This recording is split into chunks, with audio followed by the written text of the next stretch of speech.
The wise men and the wise women of our people believed that ours was not the only world in which intelligent creatures are to be found. Ours was not the only world in which the song of life is heard. The wise men with the grey beards and the wise women with the grey hair used to say this, and I heard them again and again in my long journey of initiation. It is an insult to believe that God, the great planter of life, only planted life upon this, our shabby little world. No, there are other worlds besides ours. There are other worlds beside our Mother Earth, upon which life exists. The Africans even went on to describe 14 of these worlds. And these worlds are very amazing and amusing in the way they are described. It is said that most of these worlds do not have oceans as our Earth has got. Some have got huge freshwater lakes which are as big as seas, but no oceans. It is said that only 2 worlds are covered with salt water. The first one is the world of the normal, which dances around the star which white people call Sirius.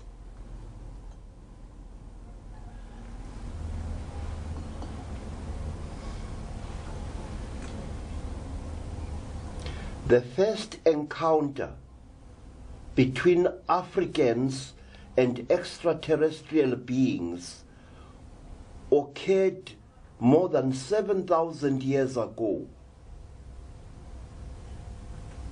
in a now forgotten part of Africa. Out of the skies, we are told, there descended a fearsome object, a huge spherical object with many things protruding out of it.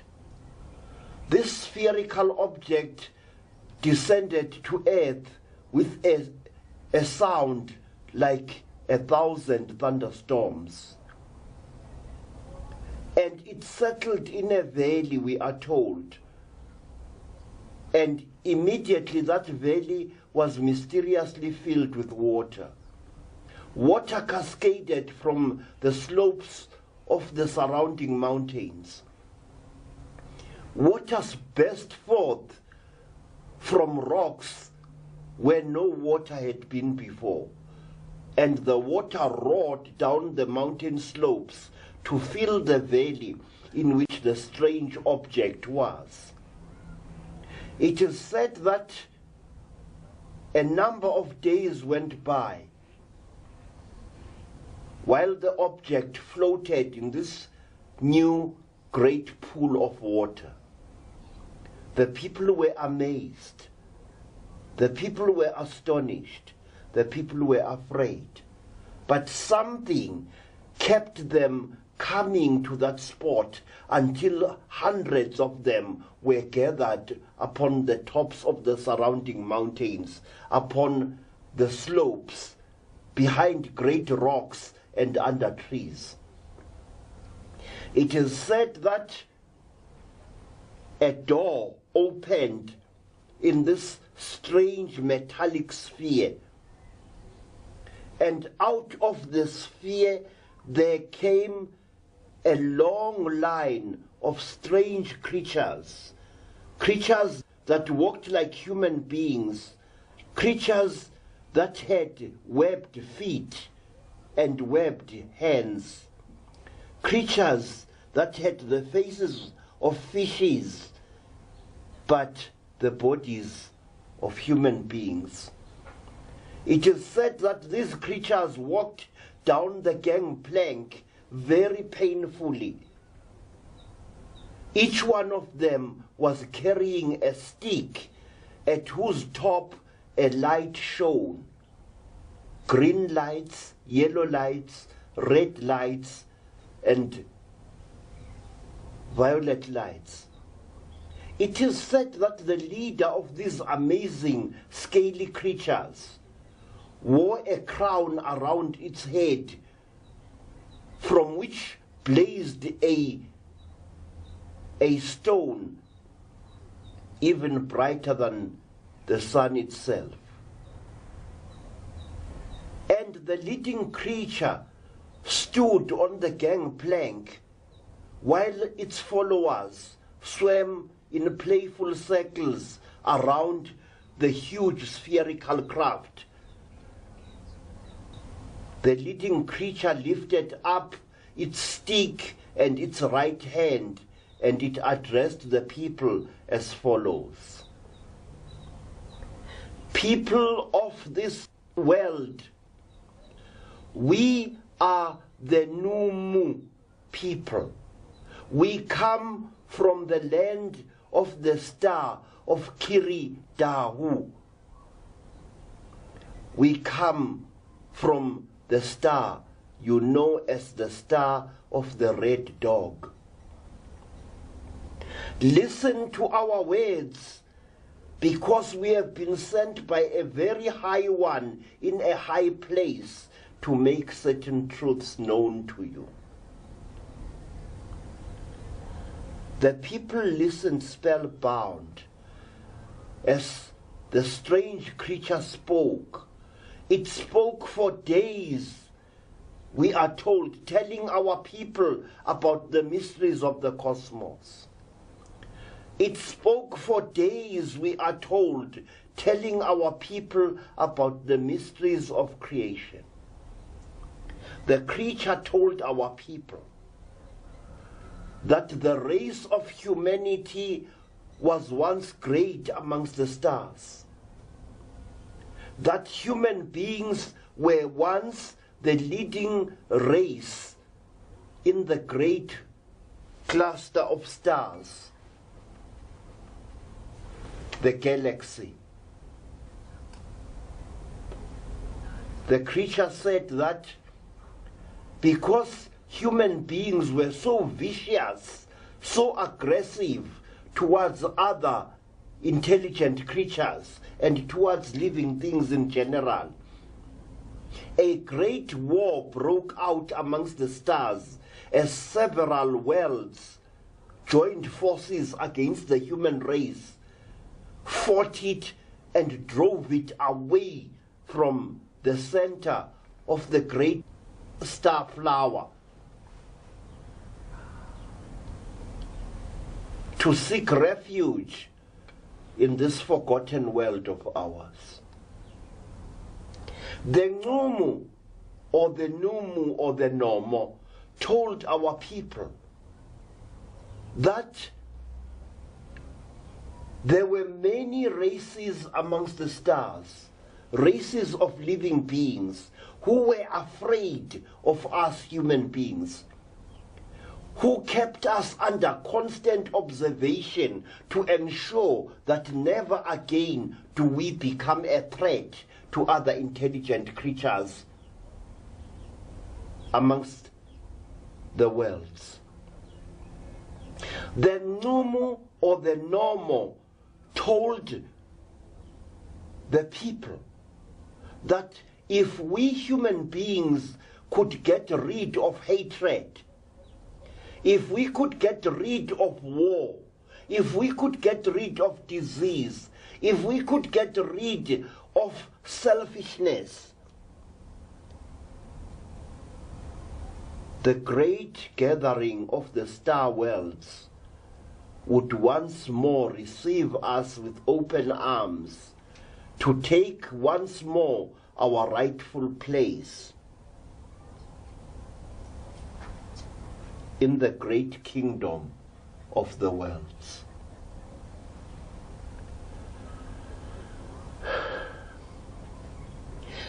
The Numu taught us that we must at all times respect the earth upon which we live.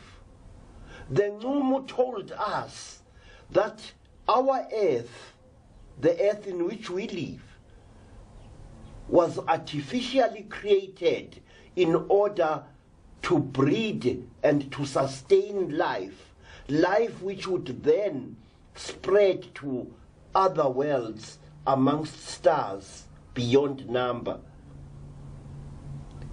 The Numu said, "Oh, earth-dwelling brothers and sisters, you must understand who you really are. You must understand how great you are. You must understand how great you once were.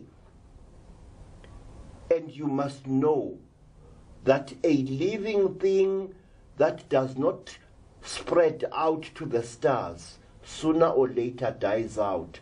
And that if you do not follow us into the dark spaces above, you shall exterminate your earth and eventually shall exterminate yourselves. And the earth, which is a womb world, a breeder of life, will be once more empty of living things." It is said that after the normal had told our people all these things and many more, it did a strange and frightening thing. It produced a kind of device, and it destroyed itself with this device. In other words, it committed suicide. It fell upon the metal gangway, and the others came out and cut it up. It was cut into little pieces, and these pieces were roasted upon a sacred fire.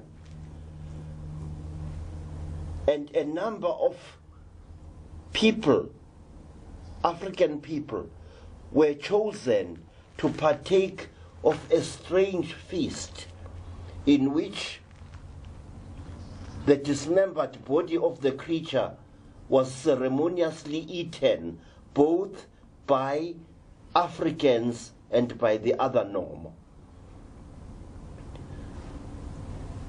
Then the dead normal was replaced by a female normal as the leader of the expedition.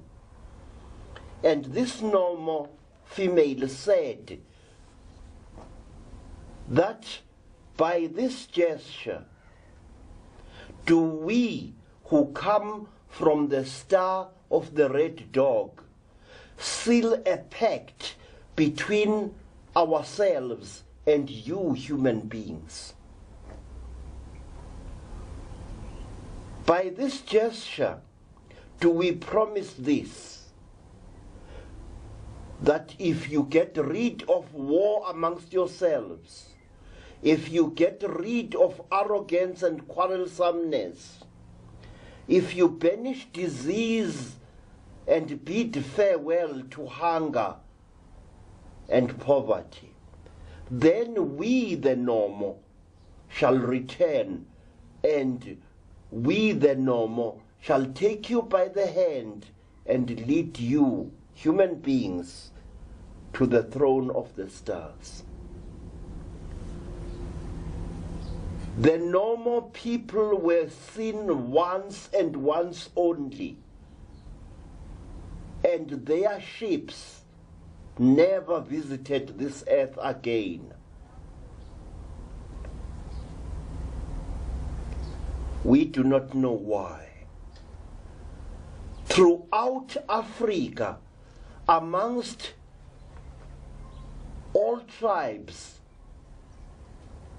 you find this incredible story of how a strange race of lizard-like beings came to us at the dawn of time and gave us knowledge which was astonishing. These beings left this instruction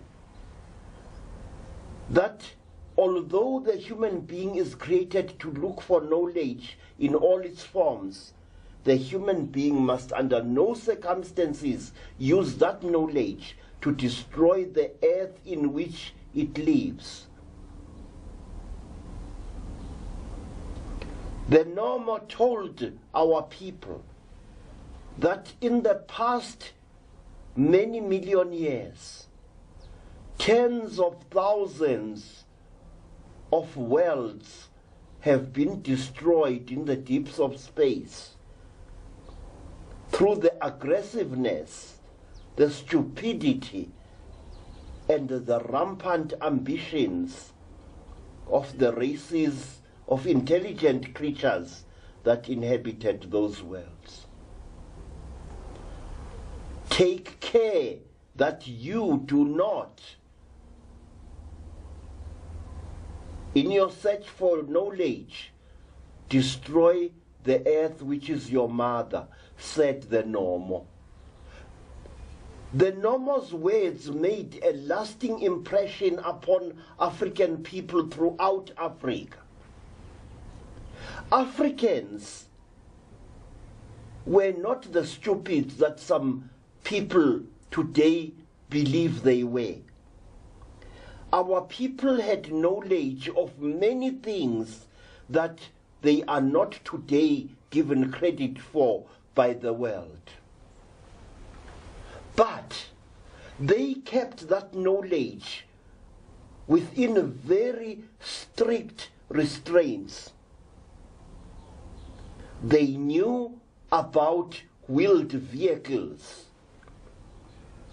They knew how to make a wheel, and in the language of all tribes throughout Southern and Central Africa, we have a traditional name for a wheel. In Zulu it is called isondo, the rolling bringaniera, the rolling object that causes another object to come closer. Then why did our people not build wheels? The answer is very simple. They feared that the building of wheeled vehicles might bring about the destruction of the earth.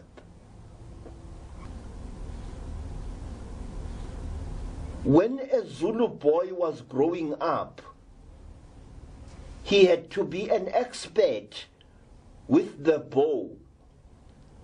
He had to be able to use the bow and the arrow to survive in the bush. He had to be so good as to be able to bring down a running guinea fowl with one arrow at 20 paces or more. But the great laws of the Numu forbade the Zulu people from using bows and arrows in battle, even against an enemy armed with muskets and rifles, as the white settlers were. The laws of the lords of the Red Dog Star forbade us from killing our enemies with impersonal weapons. Our people knew about microscopes. This disc here has got tiny holes in it. These holes were filled with fresh water by the wise men who owned this necklace before me. And looking through this hole, when it is filled with water, at an object, the magnification is amazing. Our people could see germs. They could see bacteria. And they gave it a name, and they saw it through microscopes such as this. Now, when Zulus saw germs, they called them amagciwane, the most ultimate animals, the tiniest living animals. When the Basotho people saw germs through their water drop microscopes, they called them dinonokana, the tiny creeping tormentors. And when the Shangan people of Mozambique and the Eastern Transvaal saw germs, they called them ntsongana, but they were forbidden by the great laws of the stars from using this knowledge in the same way that Western people have used their knowledge. You had to know certain things. You had to be aware of them. But God have mercy upon you if you tried to build them. Then you were executed by the king without mercy at all. The necklace that I am wearing now, which is known as the smaller necklace of the great mysteries, was made by a Bapedi family in the northern Transvaal just over 500 years ago. And when the blacksmith had finished making this necklace, he and his sons and apprentices were all executed by being flung down a mine shaft to their deaths. Why? Because the secret of shaping Vedite, the secret of shaping and drilling through this very hard stone, the secret of engraving the copper here, had to die with that blacksmith and never exist on earth again. Today, many nations ridicule the African as a creature which never made any contribution to civilization. That accusation is false, racist, and should be rejected with contempt. Your religion can enable you to reach the stars, but your religion also can act as a powerful chain that restrains your creativity. It was so with us Africans. We were not isolated from the rest of the world. Traders came to Africa in ships and they traversed Africa in land vehicles. In caves in the Sahara Desert are shown paintings of men riding chariots. Wheeled vehicles were no stranger to us Africans, but we were forbidden by our religion from building them. The people of Africa have been coexisting, really coexisting, with alien beings from the stars for tens of thousands of years.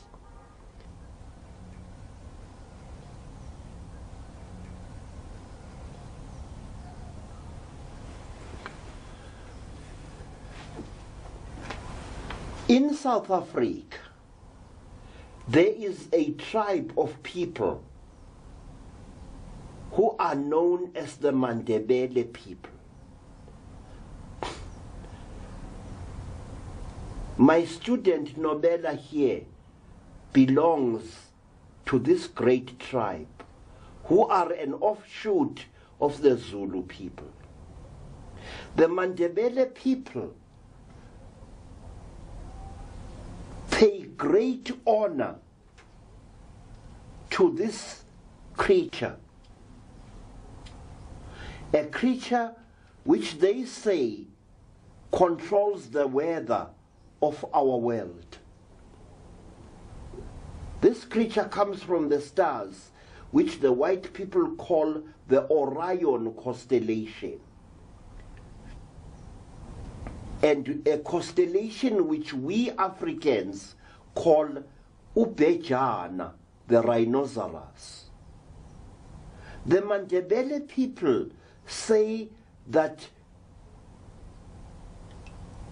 on worlds in that constellation dwell these sacred women who are known as the Amagalube or Amagulube. One other people which honors these people from the stars is a very interesting race of people whom you find in the Zambezi Valley, people who are called the Bantwana people.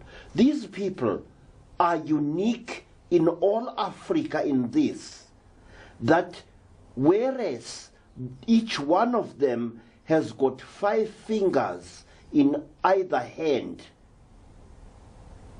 they have only got 2 toes on either foot. Anthropologists call them ostrich people. We call them the children of the rhinoceros stars.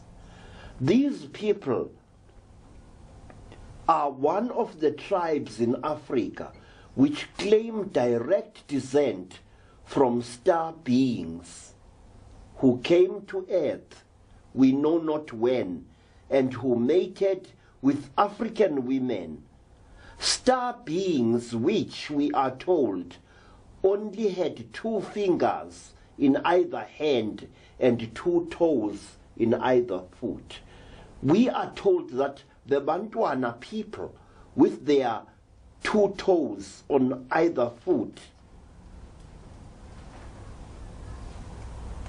are so because they are directly descended from these long forgotten star beings. The word Kariba is the local corruption of the word Galube or Gulube, and the people of Kariba, the Tonga and the Tonga Ilas, also honor these creatures, the Galube. They believe, like the Mandebele, that these creatures control the earth's weather. That if the rain falls, it is because they, by some magic means, have turned it on. If there is a drought, it is also believed that the Galube are responsible. So closely did Africans coexist in many parts of Africa with these creatures that at one time it became a fashion for kings and queens in these countries to try and make themselves look as close to the Galube in appearance as possible.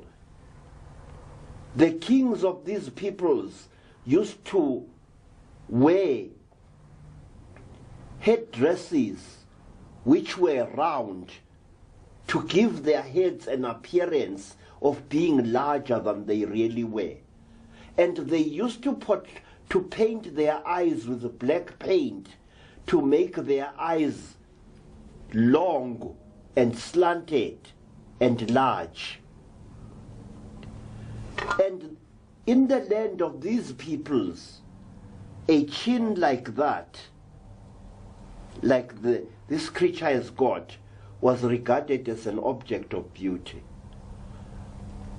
As far up the African map as Nigeria, at one time you found bronze heads from Nigeria portraying living kings, but whose features had been deliberately distorted to make them look as close to the Galube creature as possible. May I point out another very interesting thing, that in the land of Egypt, at the time of Pharaoh Akhenaten, Egyptians also portrayed themselves to resemble the Galube people. They portrayed themselves as having long, thin faces, chins exactly like that, and large, shaven heads. In fact, Akhenaten's wife, Nefertiti, wears a headdress which is intended to make her head larger than normal. And in ancient Greece, or rather classical Greece, there emerged a great ruler called Pericles, who also wore a helmet on his head, which made his head look abnormally large. And it became a fashion at that time amongst the Greeks to believe that the larger a person's head was, the more intelligent that person was.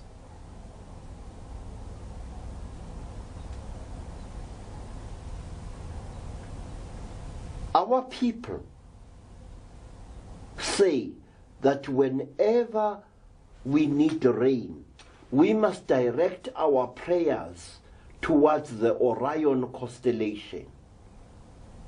We must at all times keep praying for rain and for a good harvest. Because the moment we stop praying, the sacred Galube women will think that we no longer need rain, that we have reached that stage of our development when we no longer need rain at all and no longer need to eat food.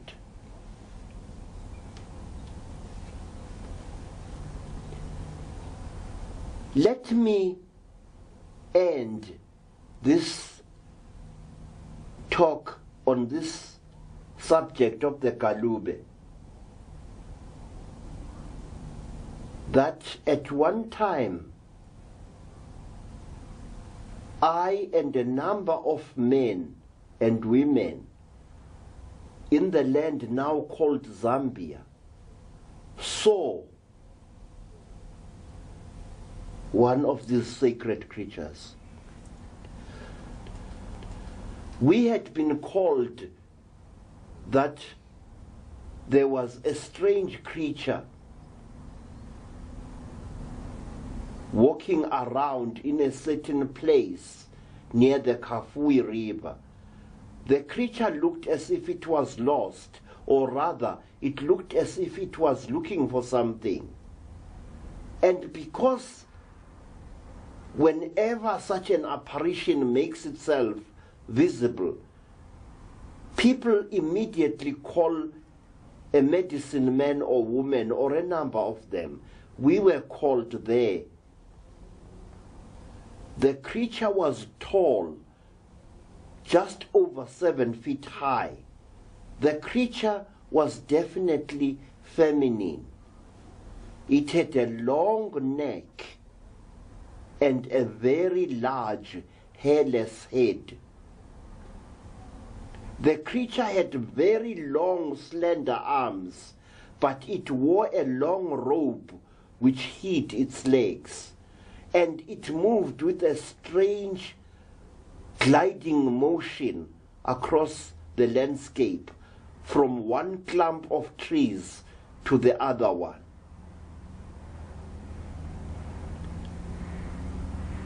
The creature had a bluish-gray skin.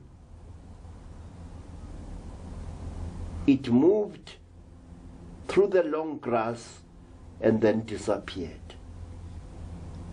After that, we all underwent a ceremony of purification because we had seen one of the holiest beings in Africa.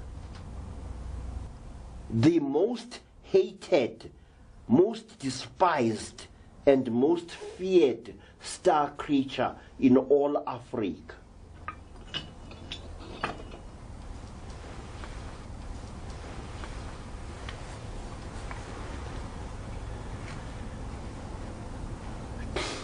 This is the Mhondoruga.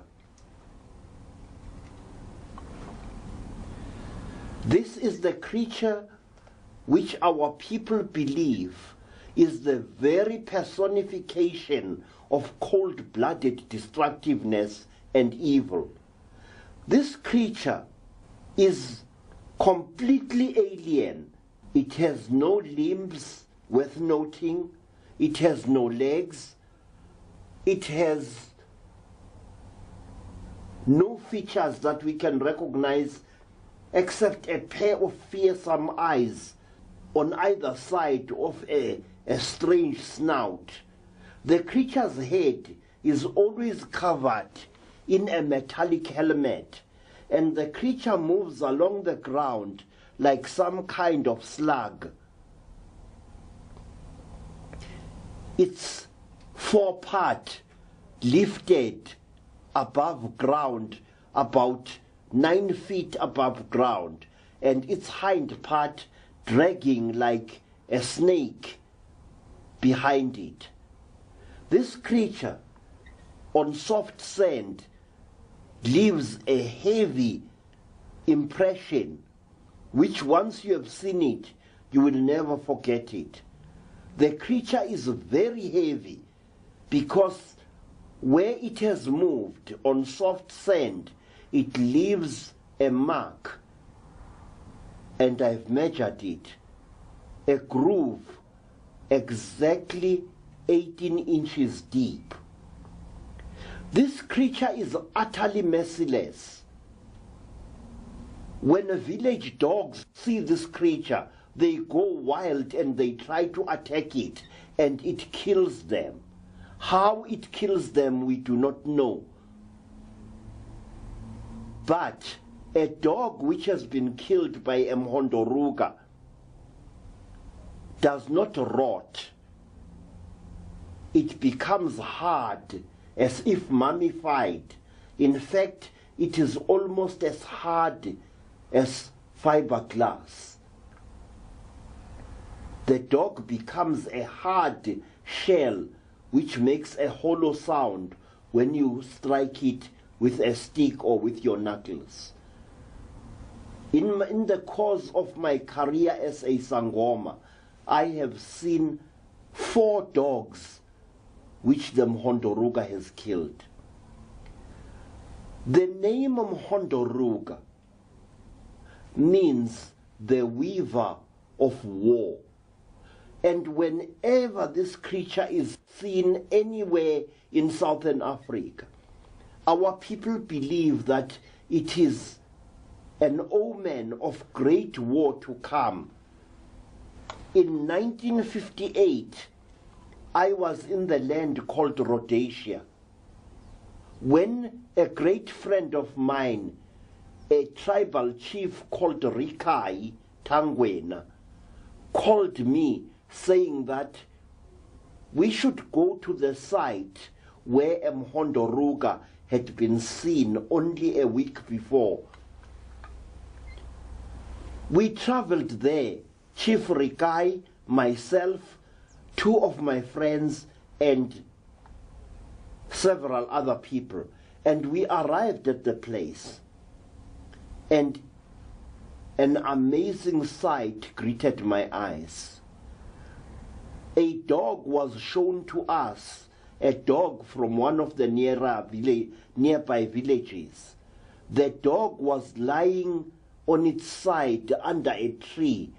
The dog was completely hairless. It was dead, and its body was as hard as a board.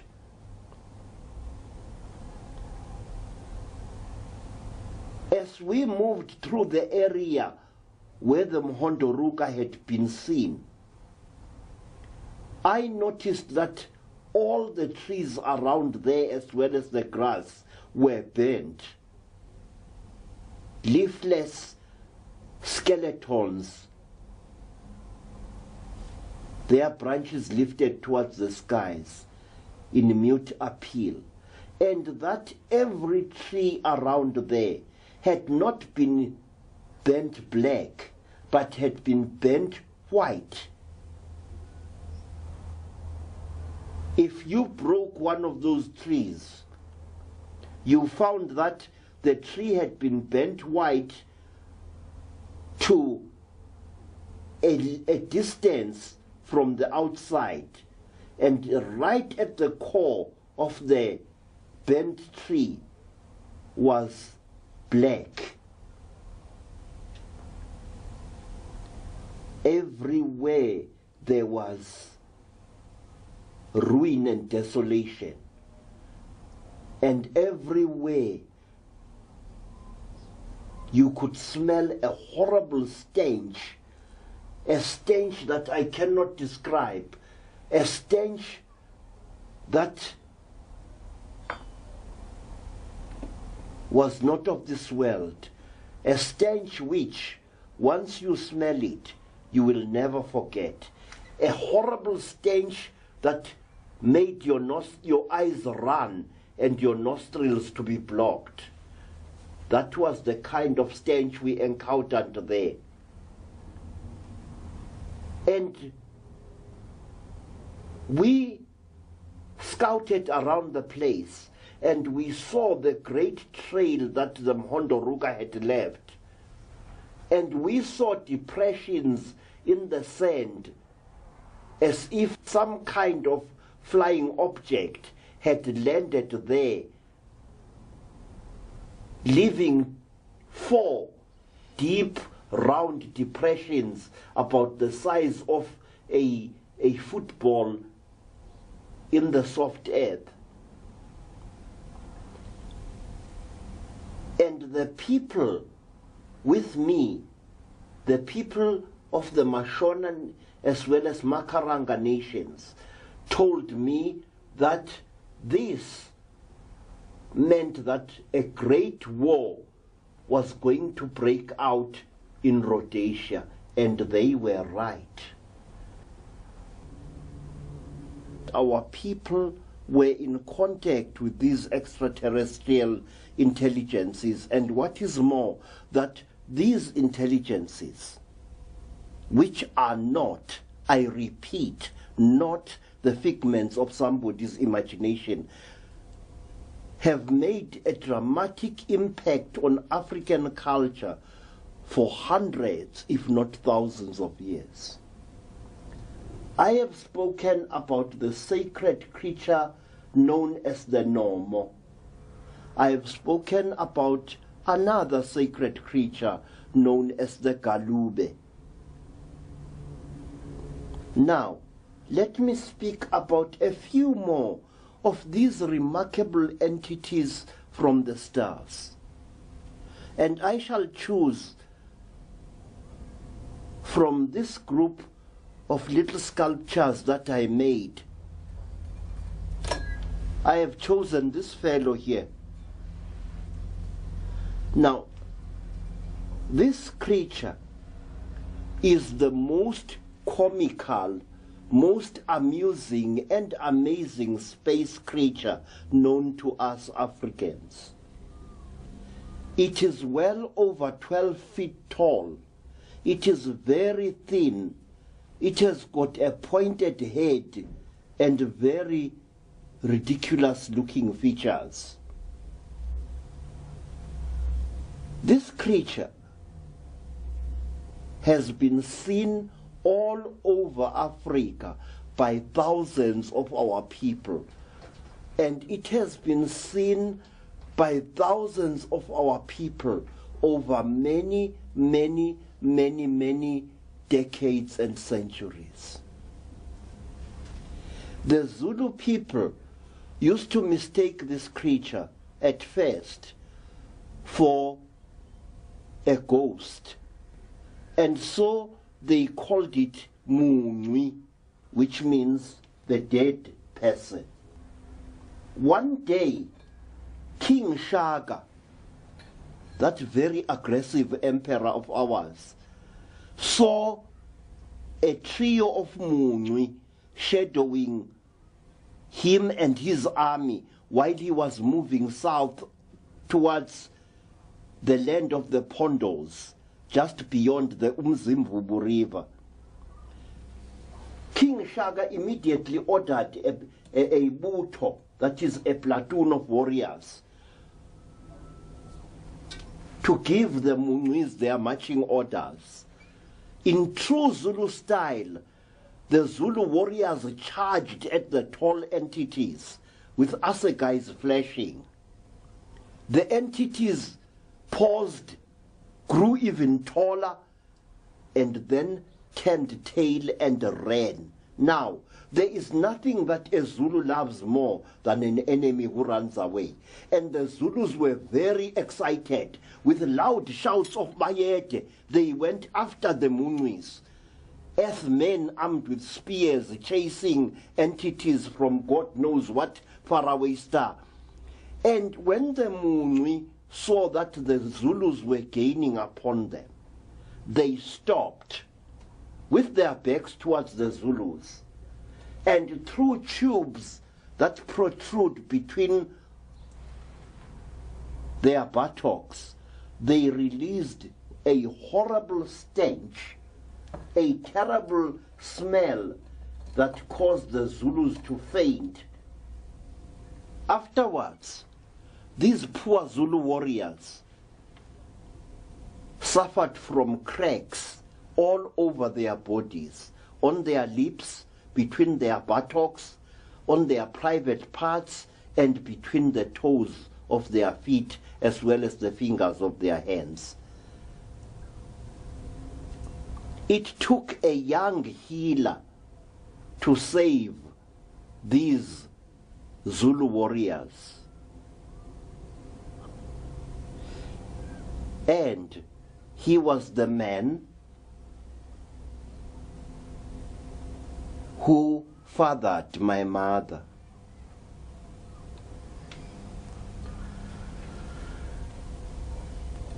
Another name for the Munwi is Umkungatega, which is a Zulu name for gawking idiot, because that's exactly what these creatures are.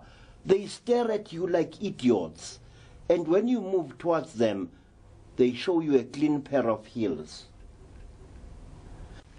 This creature is known as Ngadlangadla, a name which is imitative of the huge clattering sound which this creature makes when it moves through the bush. This creature is anything from 12 feet high to slightly over that. And it is a metallic creature whose head is covered in a huge bulbous helmet with a transparent face plate of what looks like glass, behind which bright red eyes stare at you. This creature is amazing in one respect. Not only is it huge and indescribably heavy, but its arms grow from the center of its chest. This creature has got one other characteristic. It can pass through the mud and the grass fences of African villages like a ghost. It is real. It leaves heavy footprints in the ground. It makes an audible sound. It, strangely enough, smells of oil or some such chemical. Many Zulus and people of other tribes who have seen the Ngadlangal say that it has a smell like a diesel truck. Although no smoke of any kind has been seen to come from it.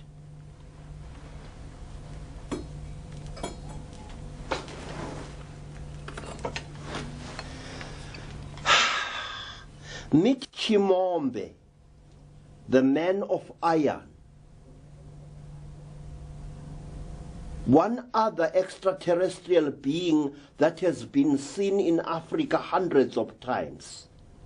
This creature here has the distinction of being worshipped in many African countries as a god, but it is a space-faring entity. It looks for all the world like a cross between a robot and a battle tank. Its head reminds one of the turret of one of the war tanks of the Second World War.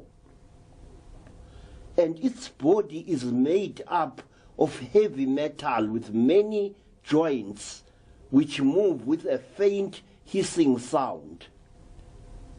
In Nigeria, they call this entity Ogon. In parts of Central Africa, he is called Nguguni, the Lord of the Blacksmiths. And in the land now known as Zimbabwe, Nguguni is worshipped as Chimbi or Chimombe, and his shrine is in the Zambezi Valley.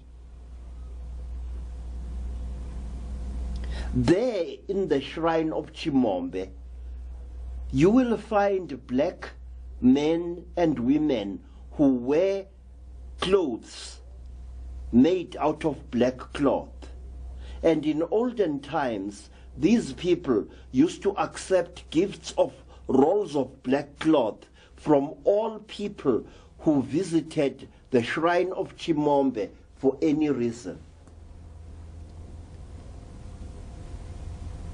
If the priests of that shrine do not trust you, they will show you a piece of metal, a twisted rod of metal which has been driven into a piece of wood, and they will tell you that this is Chimombe.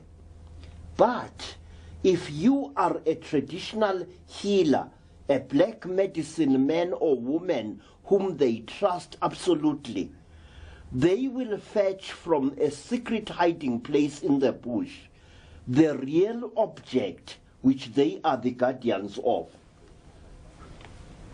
This is a piece of metal about ½ an inch thick and about the size of both my hands placed this way. The piece of metal, and I speak as a person who does metal work of all kinds, the piece of metal that these priests showed me after I had stayed in the shrine of Chimombe's vicinity for a number of weeks and had earned the trust of the priests, is like no metal I've ever seen on earth before. It has a strange soap-like quality. It is silvery red in color if you scratch it, and it is unbelievably heavy. Its structure is very dense, but on several sides it appears to have been fused by great heat. And when you ask the priests there, what is this piece of metal? They will tell you that one day on the southern bank of the Zambezi River, a craft from the stars crashed, killing all its occupants. And that as the craft crashed, it exploded, and bits of it were flung in all directions. These bits disintegrated and bent away on falling to the ground. But this piece, which they are the guardians of, was catapulted from the explosion and fell into the water on the edge, on the sandy edge of a part of the Zambezi River. And the tribes people of that time, so many hundreds of years ago, recovered this bit of crashed starcraft, and they kept it in a hidden place as a sign to whatever gods may have been inside that craft, that we are keeping your memory alive in our minds. We shall worship you even though you died in an explosion of flame. That is the story of the shrine of Chimombe. Now, I wish you, honorable friends, to meet a very friendly gentleman from beyond. This being is slightly shorter than the average human being. It is completely encased in a metallic suit which is of a golden color or a silvery color. The eyes have a strange slanting characteristic, and there is always an odd harmonica-like object stuck to the front of the creature's helmet. There are other attachments too upon the creature's suit, and many people who have been very close up to this creature, people all over Southern Africa, attest to the fact that this creature has only 3 fingers and a thumb in one hand, not 5 fingers, as is the case with us. This creature is a thick-set, very clumsy looking, and whenever it encounters a human being, like most of these star creatures, it puts some kind of hypnotic spell upon that human being, and then very gently it touches the chest of the human being with its hand, which it extends exactly as I have done it here. This is the way we are told this creature communicates with human beings. You will often find this strange gentleman messing about with 2 or 3 assistants like him in goat pens, cattle pens, and fowl runs. At one time, a Zulu householder caught a number of these creatures, and having enclosed one of his cows in a cage-like structure which they were moving backwards and forwards, up and down, as if taking measurements of the cow for some reason. After that, the Zulu told us that cow of his disappeared while grazing with other cows in the bush about a month after this incident and was never seen again. These creatures are often seen also stealing eggs in African villages. They seem to be very interested in the eggs of domestic fowls. Why this should be so, I do not know. But this is something that I have encountered many times in my career as a sangoma, that strange humanoid metallic entities with spherical heads are often seen stealing eggs in African fowl runs. This creature is known by the Zulus by the comical nickname of Ndeiza, which means Lord Big Round Head.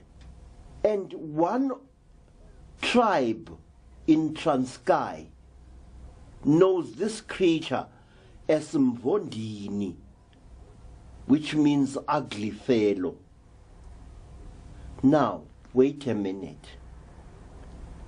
Many mysteries occur not only in Africa but in other parts of the world, and so connect two separate or more continents together.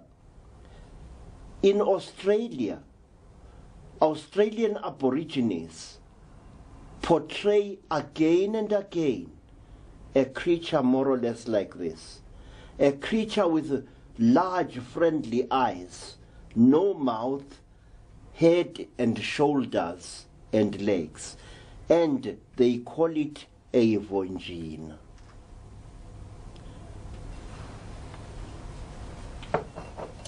And they say, just as we do, that the Mvonjina is a messenger of the gods who comes from the stars.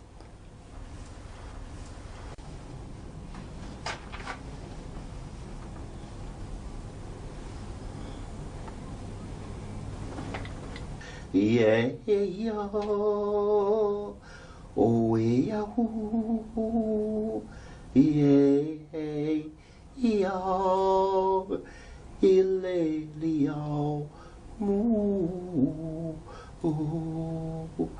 yeah, yeah,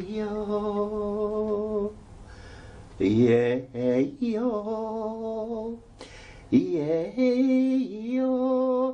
Ay lelio Cairo, yeah, yo, oh, osio, yeah, yo, ilelio Cairo, oh.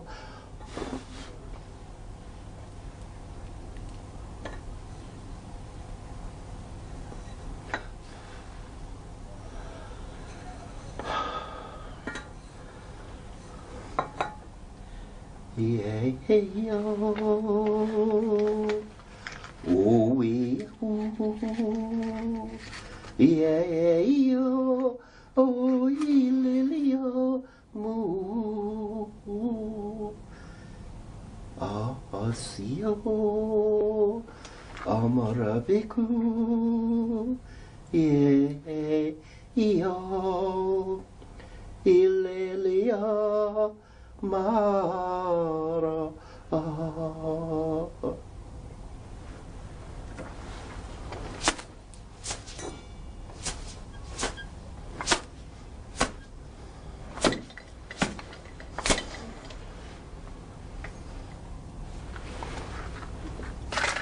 yeah, yeah,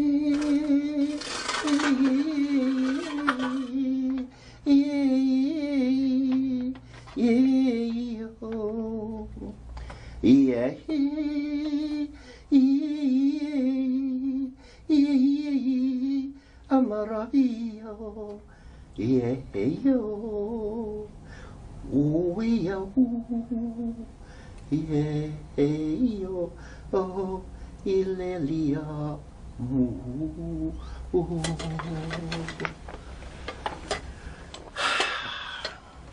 The Zulus say that he who wants to talk about the angry gods must seek the protection of even higher gods. That he who wants to backbite a crocodile must first make friends with an elephant. The thing that I'm holding in my hands here is known as the blade of Shilumi. The hilt is a later addition, but the blade is literally thousands of years old. This thing that I'm holding in my hands has been used in many strange rituals by our people when faced with extraterrestrial intelligences. If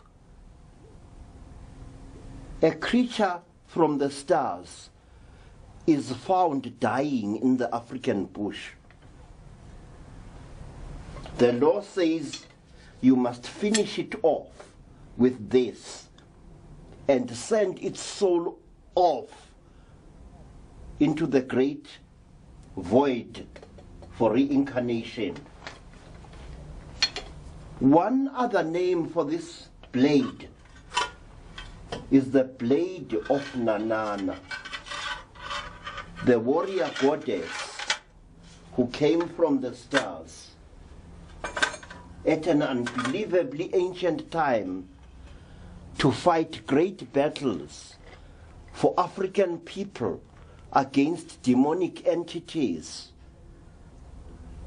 from the star that white people call Alpha Centauri, which star we call Liitlo Lapiri, the eye of the hyena or the eye of the wolf.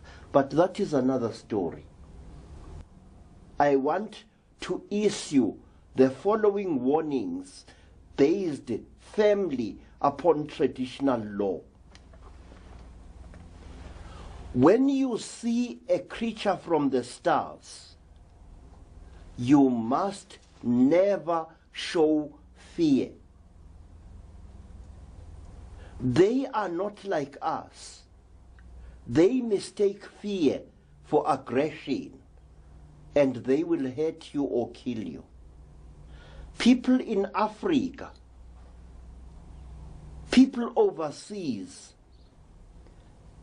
have received burns from these alien beings.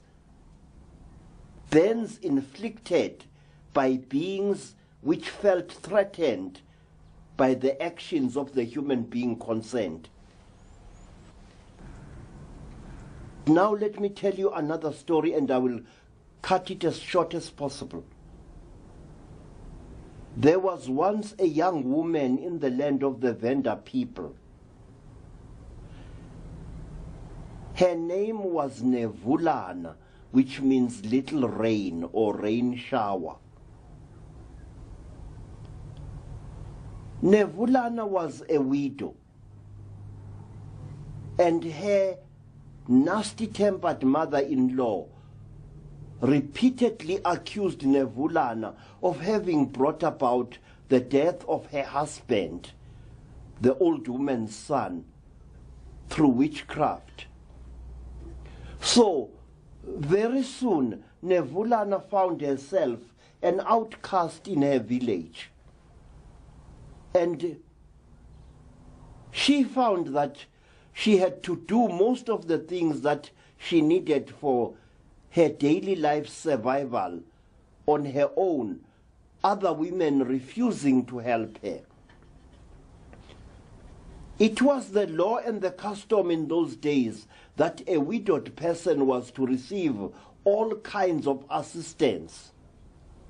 Water was to be fetched for her, wood was to be found for her, and if she had a little child, as Nevulana had a little baby, the baby was looked after for her when she had to go away for any reason. But Nevulana was hated by the community. First of all, because she belonged to the Balemba people, and the other people belonged to the Vavenda people. She was a foreigner in her own land, rejected by her own people. One day we see Nevulana walking through the bush all on her own, carrying her baby boy strapped to her back in the African fashion.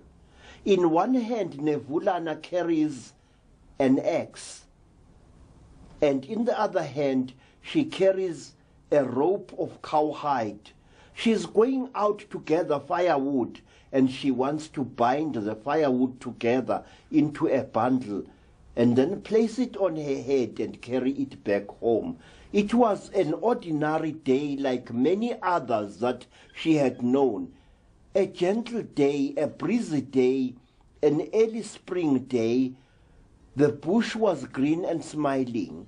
The grass was tall, and animals were grazing all over the landscape amongst the trees. The smell of undestroyed Africa was all around. The birds were singing. The butterflies were fluttering amongst the wildflowers. We see Nevulana, a short, powerful little woman with a round face, as beautiful as the moon. Her head is shaven because she is a widow. She wears no ornaments on her arms and around her neck and on her legs. She just wears a string skirt through which her powerful thighs reveal themselves again and again as she moves through the bush. Her eyes are large, alert, the eyes of a laughter-loving woman, and there is something enticing about the shape of her rather full lips. Balobedu women are known throughout the land of the Vendas for the great beauty of their faces and figures, and Nevulana was no exception. In the far distance, Nevulana saw an old tree, a dry hardwood tree which was slowly dying. She wanted to climb up that tree, chop down some of its branches, and tie them together for firewood and take them home. So she saw a rock under a green thorn tree, and she removed her baby from her back, and spreading the tarry baby carrying skin on top of the rock, she laid her little fat son to sleep upon the flat rock, and then she strode away towards the old dry tree, and very soon she was about to swim after it like a little ape to cut down the branches when a puff adder was in front of her. Its terrible hissing, sending a sound of menace over a wide area. But Nevulana was a true daughter of Africa. She was not frightened of a snake like a puff adder, deadly though this snake is. In her hands she held her dead husband's battle axe, and with this weapon she made short work of the puff adder. With one skillful throw, she struck the snake just behind the head, completely decapitating the reptile.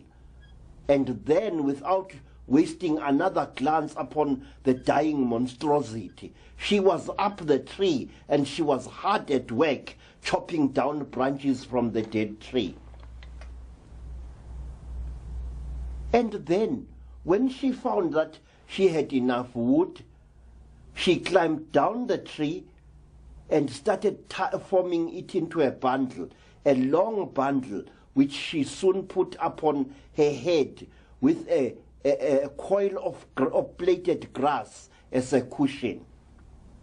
We see her coming back from the old tree, moving like a goddess through the long grass. We hear the swish of the grass and the song of the birds all around her. She moves. We see the sweat upon her face and upon her breasts.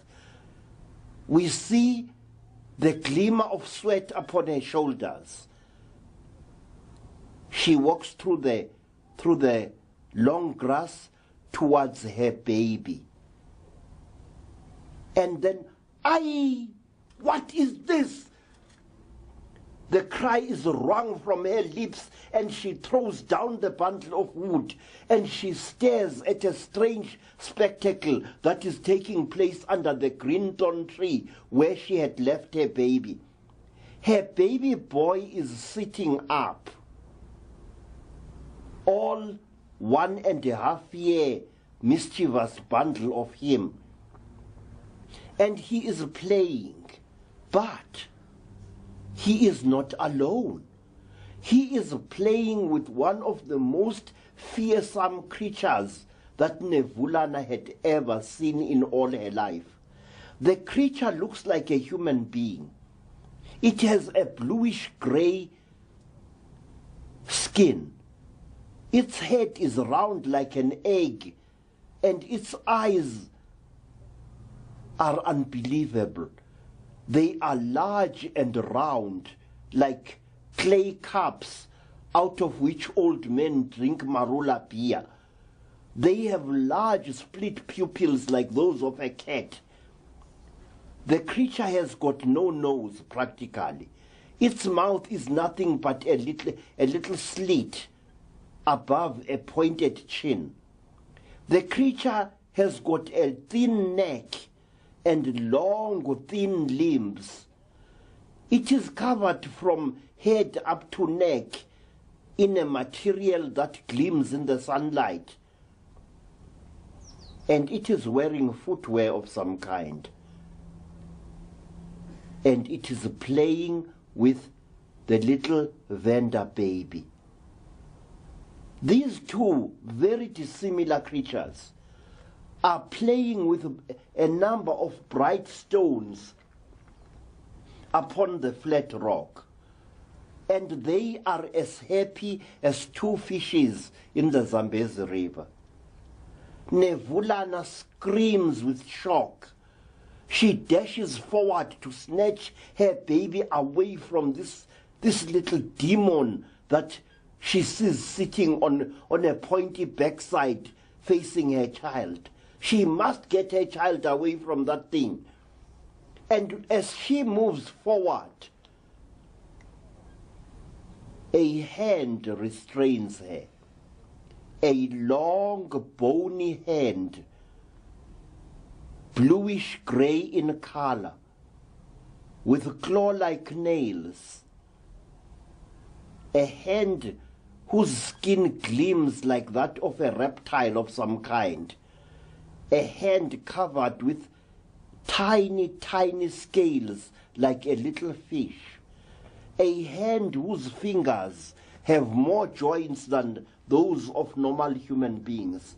Nevulana nearly fainted when this long alien hand was placed upon her shoulders. But she was a true Balubedi woman. She overcame her fear and spun around to face a tall creature, certainly a female, with a huge head like that of a large clay pot, smooth and hairless, large round eyes, bright yellow with split pupils, stared at Nevulana. A mere mockery of a nose with tiny nostrils, a slit of a mouth in which the Venda woman could read no expression.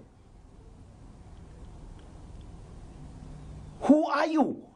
cried Nevulana. "What are you? Let go of me."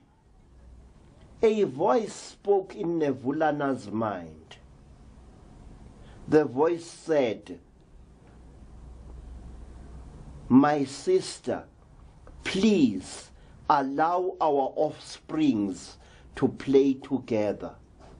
I know that you creatures of this world are dominated by fear, but see, your baby and my baby do not fear each other. Please allow the children to play. Do not disturb them. Come." The alien creature put a long arm around Nevulana's ample waist and gently but firmly led her away from the two playing children. There, both mothers, an earth woman and an alien from God knows what star, stood watching as the children played. And when the children had played to their satisfaction, when both of them were fast asleep side by side upon the skin spread upon the flat rock, the alien woman moved like a sinuous reptile to claim her baby, her long purple robe swishing through the grass. One long alien leg with two knees, and not just one, revealed through the slit of the long robe. The woman said, "Mother of this world, please now claim your child. But please keep the stones which come from my world with which our children had been playing. And perhaps one day, when your people have overcome their fear and distrust, we, the women of Kere Kaure, shall come back to your world, and our children shall play in peace with your children." "Stay well," said the alien woman. She moved through the bush, a tall, sinuous form, moving with a strange clumsiness, as if she was not familiar with walking. And soon she had disappeared from view. There is a lot more in the story of Nevulana to tell, but let me tell you simply this, that after this happening, Nevulana took the stones with which her child and the alien child had been playing to the lord of the nation, the chief.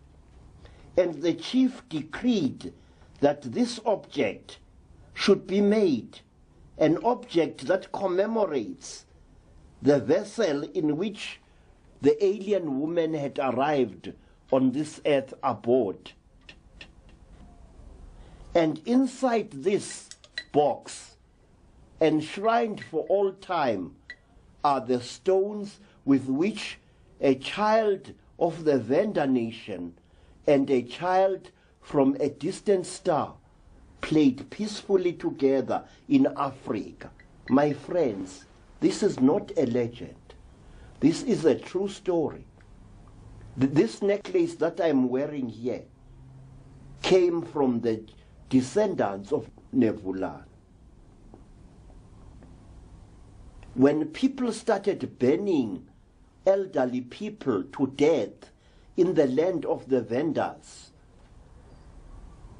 A wise man fled to my home in Soweto, carrying this necklace and other precious things with him.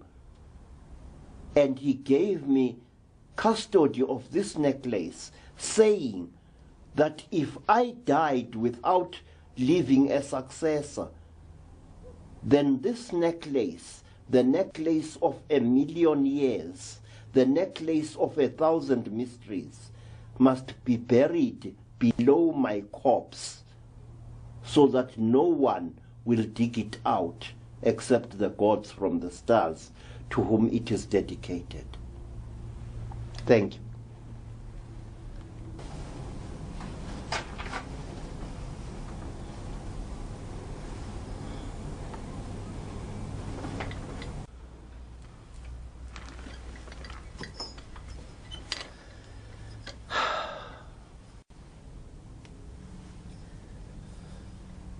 I want you, my friends, please, to have a look at this gentleman here. He is one of the well-known star entities which I forgot to mention earlier in our talk about the many tribes of alien beings that are often seen upon our earth. What are these creatures doing? Are they visitors? Are they guardians and protectors? Or are they warders looking, overseeing a prison full of criminals? I do not know, and I will never claim to know. All I do know is that our people were right when they said that there were many other worlds. They counted 14 of them that swim like lost fishes in the dark sea of space, worlds in which living entities exist, entities which often visit our earth, entities of various kinds, ranging from the most grotesque to the most bizarre, from the most beautiful to the most fearsome. This is a very huge creature known by the Zulu people as isifufufu. This creature looks like a moth or a bat. It is a humanoid creature with arms and legs, but the arms are at the end of very long wings.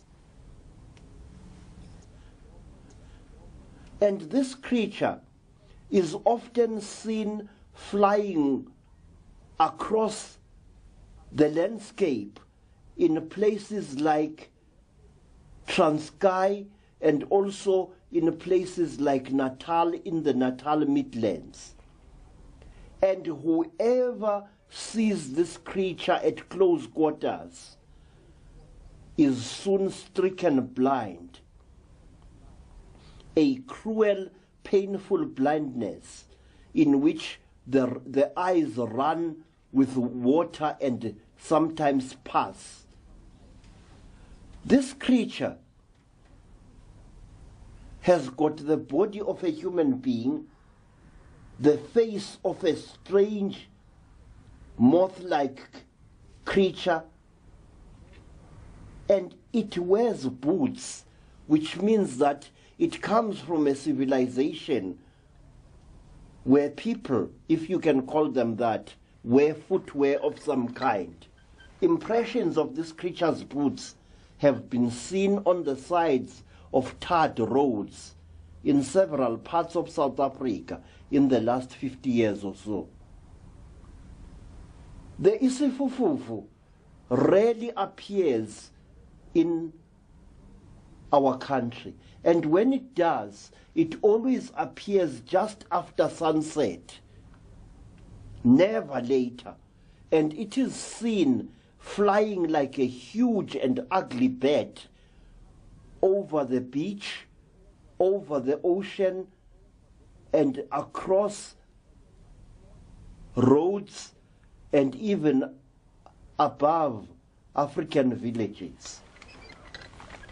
It has never been known to approach human beings, and it has never been known to harm human beings, except by the fact that whoever sees it at close quarters gets burnt or turned blind. It is a result of this, of what the Sifufufu does, that there grew a belief amongst our people that he who sees God or a god close up will be stricken blind. Now, lastly, let me tell you about another extraterrestrial creature, the most well-known creature in South Africa, a creature whose name is almost on everybody's lips in the black communities. That is the Togoloshe. The Togoloshe's name, Togoloshe, means the creature with a bony ridge over its head. Because a Togoloshe is a short, hairy, humanoid creature with a face that looks like that of a very nasty-tempered teddy bear. Its eyes are a fiery red, and it has got very long ears, pointed like those of a caracal wildcat, and running from the Togoloshe's forehead above its eyes, right over its head to the nape of its neck, is a sharp, bony ridge, which, it is said, will cause the death of anyone touching it. The Togoloshe is extremely aggressive. It loves to waylay and beat up men who walk about at night, and it loves to use the man's own walking stick to beat the stuffing out of him. The Togoloshe loves children. It reveals itself to children and is often found playing with them. But that is as far as the Togoloshe's good behavior goes, because it loves nothing more than to sexually assault and even to rape women. Throughout Southern Africa, in urban as well as rural areas, our people raise their beds almost 3 feet high above the ground on bricks and on paint tins filled with earth. The reason for this is to avoid being molested by a Togoloshe, to protect the sleeper from mischief done by the Togoloshe. Though why any self-respecting Togoloshe would fail to get at its victim on a bed, I do not know. But what is interesting is this. Belief in the Togoloshe extends throughout Southern Africa and also to the Pacific Islands, where in olden days you found Polynesians building their huts on stilts, as high as Africans lift their beds on bricks and on tins. And when you asked the Polynesians, why did your ancestors build such houses? They tell you that they are protecting themselves from a hairy animal which is very aggressive. And when a Polynesian described to me what the creature was that they feared so much, his description was word for word the description of a Togoloshe. Question: why should people separated by thousands of miles across the wide belly of the world believe in the same creature? Answer, because the creature exists, that's why. It's not a figment of someone's imagination. Thank you very much.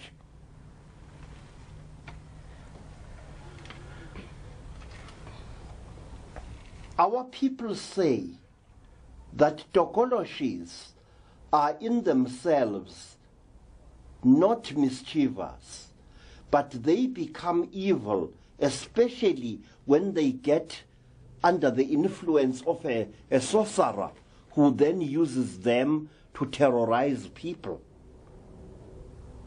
And in the course of my career as a sangoma, I have met many people, some of them sporting severe injuries, who said that they had been injured by a tokolosh.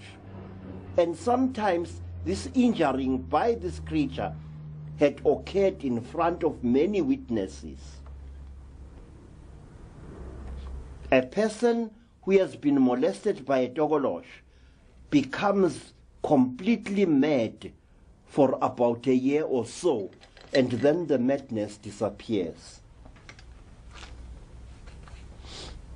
Many times, more times than I care to number, in the course of my career as a healer, as a Sanusi and a Sangoma, I have encountered many men and women, some of them sporting quite severe injuries, who had been injured by the entity that we call the tokolosh. The tokolosh always appears after a sipuputega craft, which white people call a flying saucer, has been seen in the skies above the community. Tokoloshes always turn up then in all their aggressive glory. And at certain times, a tokolosh will go out of its way to inflict injury upon children, especially children who have reached or about to reach puberty. A tokolosh will terrorize a whole boarding school full of girls or boys, scratching their backs, inflicting injuries upon the children on their thighs, on their backs, and on their faces and stomachs, injuries that look for all the world as if the children had been scratched by a very aggressive cat. Usually, the scratches show that the creature which inflicted them had 3 fingers on its hand. And when we were young as children, we were often scratched this way on our heads, tufts of our hair torn off, leaving bald spots, and our bodies itching all over from mysterious scratches which needed urgent herbal treatment to cure, otherwise they turned very, very deadly, septic and deadly. I remember in the year 1946, a community of black people was terrorized by an entity which was known as Mapunapuna, the Naked One. Mapunapuna was a tokolosh with a huge round head and an enormous penis, and he made himself visible to women and to girls, scaring the wits out of them, happy to see them run. What happened to Mapunapuna and where it went, I shall never know. But very recently in South Africa, another extraterrestrial entity, known as Pinky Pinky, had put in an appearance. And these entities always put up an appearance at certain times when dramatic events are about to take place in the country. I do know from experience that whenever there is there are several sightings of a Togolosh, there is always trouble of some kind in the offing. There was a rash of Togolosh sightings and terrorization just before the Second World War. There was another just before the Durban riots of 1949. And there was another rush of such happenings before the tragic events of Sharpeville in March 1960. And let me tell you this, that just before the Soweto riots of 1976, two Mhondoruka creatures were seen moving through the long grass on the edge of Zola Township, which is part of the great Soweto Township complex. These creatures were seen by over 20 people, some of them residents of the township and some of them mere passers-by. And they were seen in broad daylight in the late afternoon just before sunset. And the sighting lasted almost the greater part of an hour.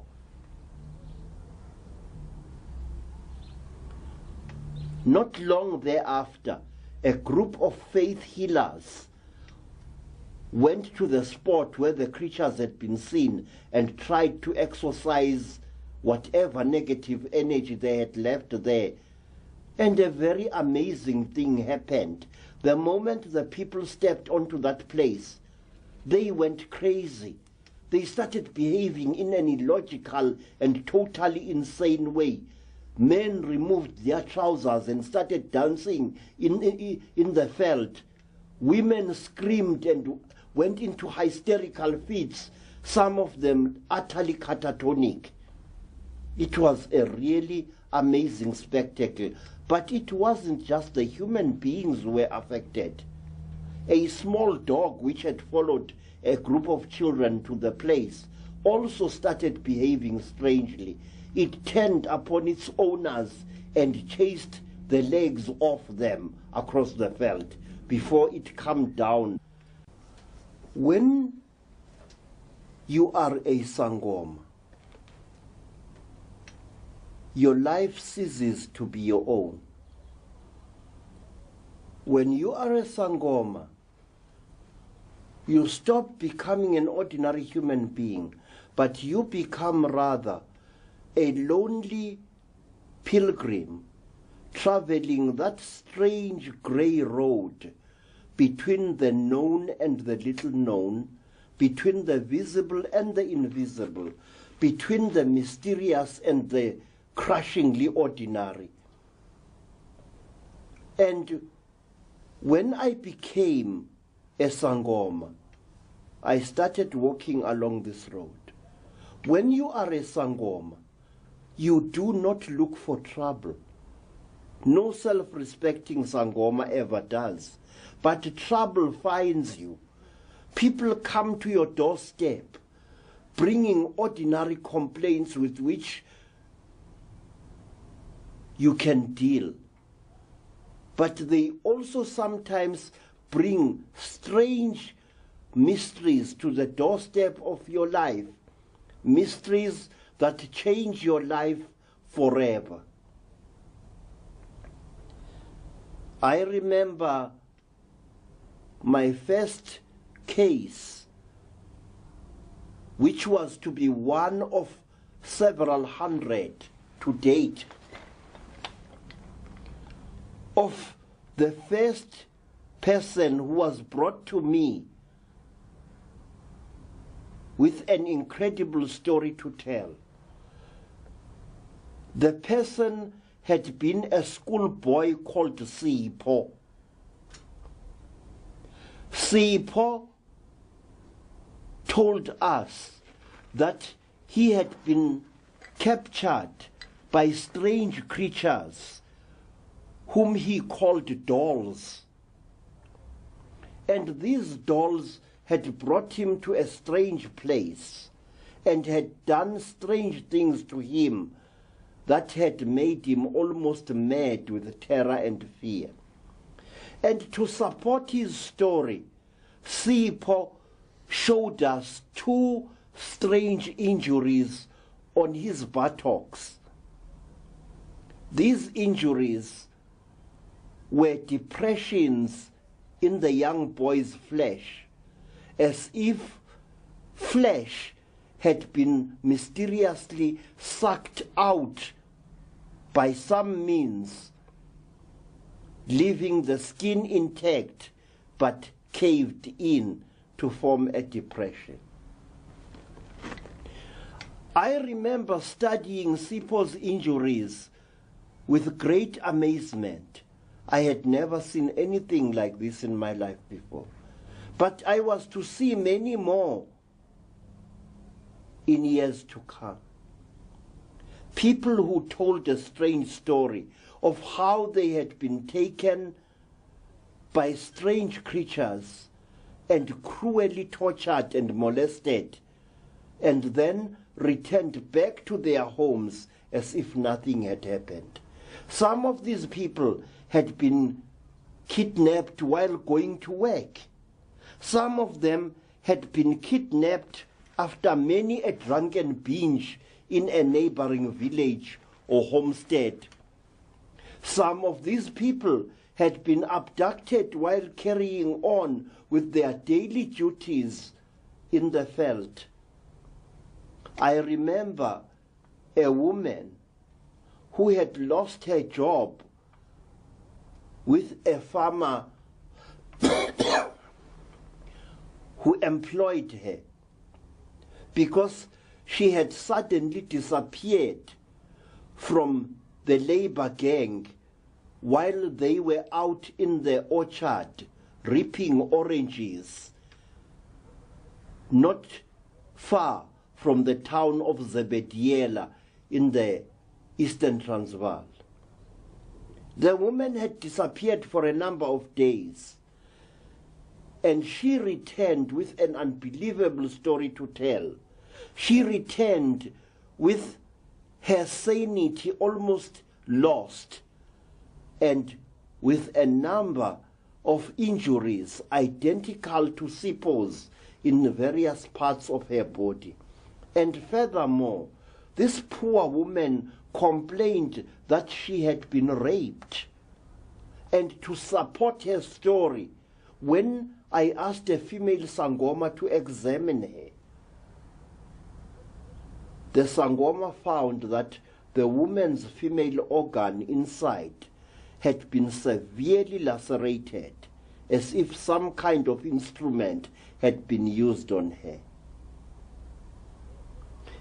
This woman also suffered from nose bleeding in one nostril only, and she was indeed in need of urgent help. And I thank God that I was able to help this woman and others who had come before and those who were to come after her. But I was always wondering exactly what it is that happens to these people and why it happens to them. I remember when the number of cases I dealt with reached close to 50, I began wondering, what's going on in this world? But I did not have to wonder long. I went to Rhodesia, as it was then called, in the year of our Lord, 1958. I stayed there until the end of 1959. And early in 1959, I went with a relative of mine, relative because his brother had married my sister. We went to the Inyangani Mountains, a range of mountains to the east of Rhodesia. These mountains are very ordinary mountains.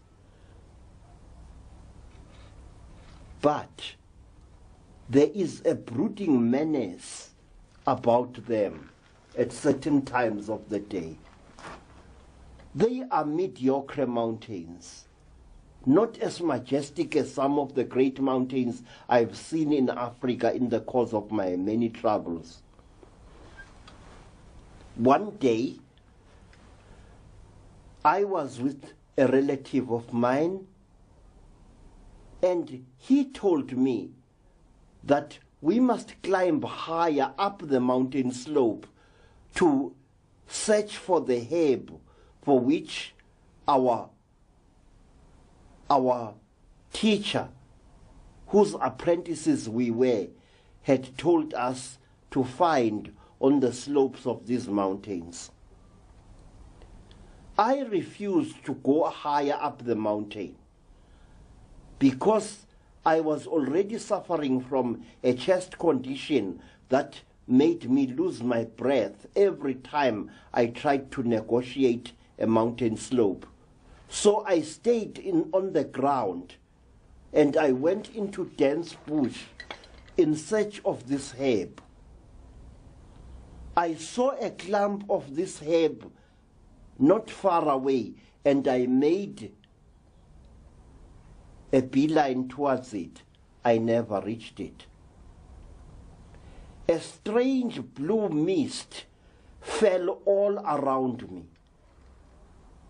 It was like a blue haze, a bright blue haze that seemed to fill the whole land all around me. For a few amazed moments, I looked at the landscape through this strange, shimmering blue haze. And what happened afterwards, I do not know.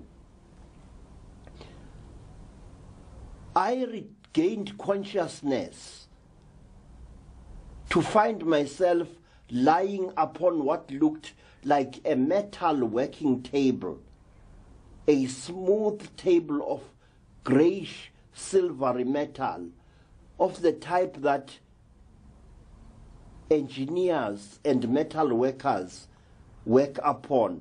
But this table was like no table I'd ever seen before. It was more like a counter, such as one would find in a supermarket. But it was of solid metal through and through. I was lying on top of this thing, and I was naked. And the fact dully registered in my mind. It was as if I was under the influence of some kind of drug or spell, in that I observed all these things with a strange detachment. I was just lying there on the table, not moving a muscle. I was on my back. And then all around me was this strange haze, a turquoise blue haze, or a curtain of transparent turquoise blue material. I do not know. And beyond this haze, I dimly saw that I was inside a room that looked like a railway tunnel, a small half-round room which curved away towards an unseen corner. This room was so small and so low that although I am a short person, my head would have reached almost to the roof of this very confined space. And then, through that strange haze, I noticed many designs made in black upon certain parts of this room, if I may call it that. I even saw a door partly hidden by the curvature of the place in which we were. I was. And there was something on that door, decorations or writing done in black against the silvery metal. And then, through the haze, I saw things moving. They looked like dolls. They looked so incredible that I couldn't believe what I was seeing. My mind faintly registered the spectacle. I wasn't even scared, just mildly surprised and stupefied. These things were moving towards me. There were 5 of them, and before I knew what was happening, one of them, the tallest and the largest by far, was very, very close to me. In fact, the damn thing, please forgive my word, was standing less than 8 inches away from me. It was short. It had a very large, round, hairless head. It had long black eyes, jet black eyes. It had small nostrils, no ears, and a slit of a mouth. Its neck was long, almost shaped like that of a crane. And the creature wore a garment which covered it from the soles of its feet right up to its neck. The garment reached up to the creature's wrists. Its hands were bare. The creature came towards me, and for a few moments we stared at each other, and I was conscious of a strange, revolting smell that emanated from the creature, a smell that somehow chilled the blood in my bones. I wanted to move, to run away, but my body would not obey the commandments or the commands of my mind. This creature was something to be feared, I sensed. There was something cold and unbelievably unfriendly in the creature's expression. It was a living thing, of that there wasn't the slightest doubt. It was human-shaped, but its face was utterly alien. For a moment we looked into each other's face, the creature and I, and then I noticed something. That the long black goggle-like things that seemed to cover the creature's eyes were really a kind of goggle. And behind the goggles, one could make out the creature's eyes, split pupilled and round. And I wasn't given enough time to dwell upon what I was seeing. As the other creatures came all around me, and the next moment a terrible scream was torn out of my lips as a burning pain seared into my thigh. I turned my head, forcing it to turn, and I saw that one of the creatures had buried something that looked like a flexible cable in my left thigh, and the pain was horrible. And even now, I remember that and much more with a shudder. But the agony did not end there, because the next thing that happened was that one of the creatures, a creature which looked very strange and unbelievably old, I noticed that its skin was peeling here and there, exposing a sort of a pinkish underlayer. There were peels of skin around the creature's mouth, near its left temple, and very close to where its ear should have been if it had been a human being. This creature pushed something into my nose, my right nostril, and there was a burst of pain that was so excruciating that I don't know whether I screamed or not. It was a maelstrom of agony. It was a storm of anguish. After that, my body just became numb. I could feel the creatures doing more painful things in parts of my body. They drained something from my organ of manhood, subjecting me to a deep feeling of horror, shame, and terror. And they did all this with a purposefulness that was almost blood-chilling.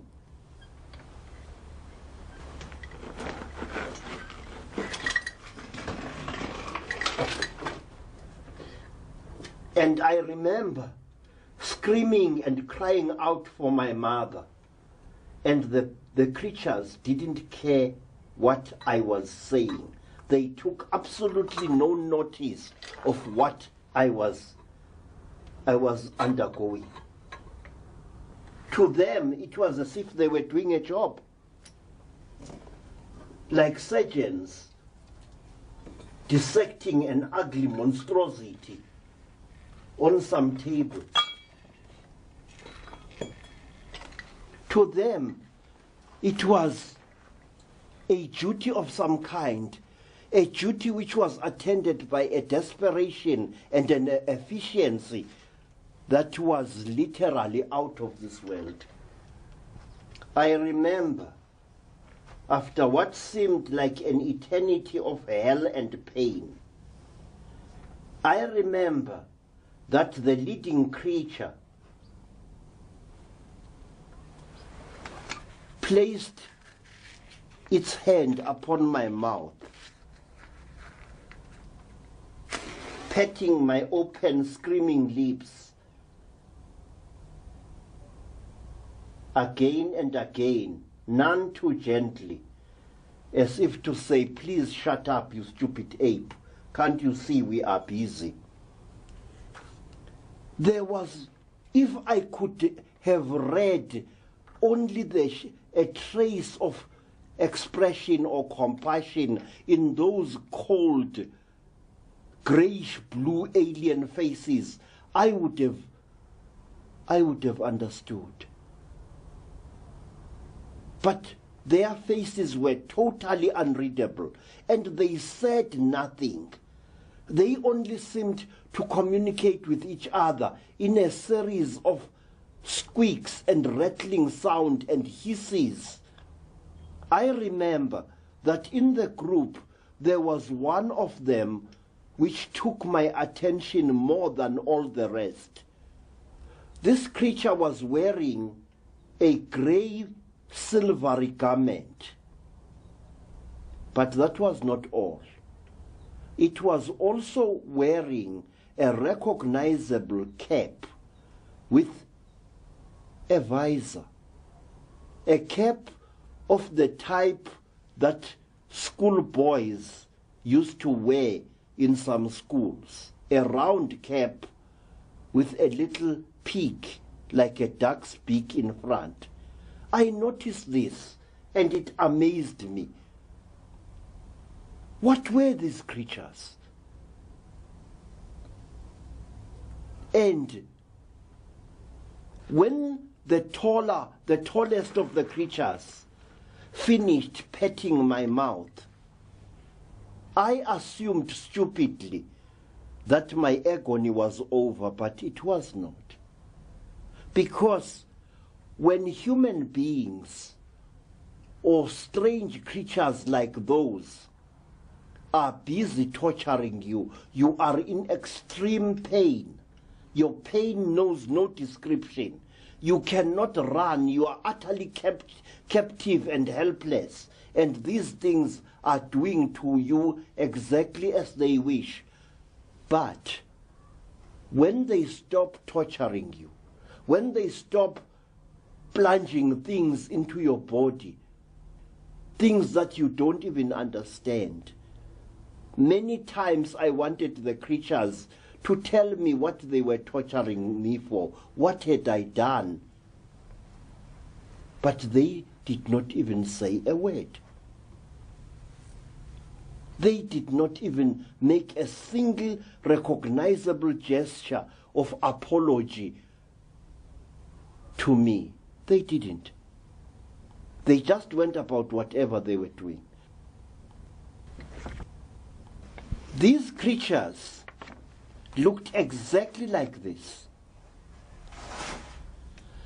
They are the type of alien creature that has been known and feared throughout Africa for generations. This creature is about 3 feet tall. It looks for all the world like a child who is on the last stages of dying of malnutrition.